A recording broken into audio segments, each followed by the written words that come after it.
Ayan po guys, ang ating lunch. Ayan po, ginisa pong ampalaya po guys. Ayan, tara guys. Kain po tayo guys. Ayan po guys, kain po tayo. Ayan, ang ating ulam is ampalaya.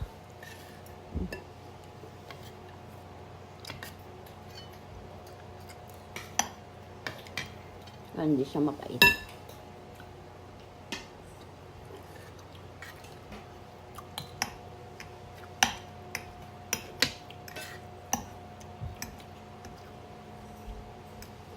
Para hindi siya mapait guys, bago hiwain, ibabad nyo muna yan sa tubig guys. Yan.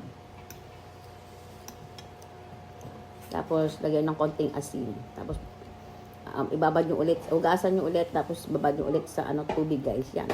Tanggal yung mga pait ng ampalaya.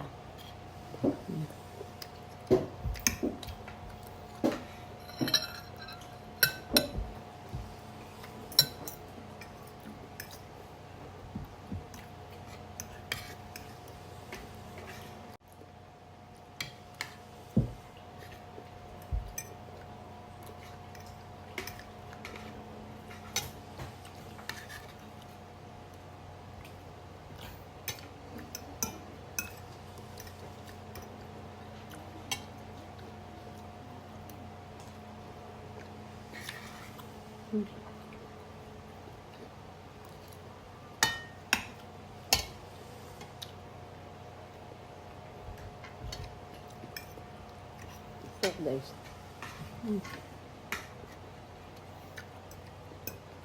Parang kapait-pait itong ampalaya. Wow.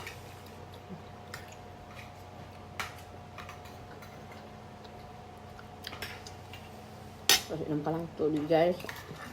Ang sarap pag uminom ka ng tubig. Tamis na.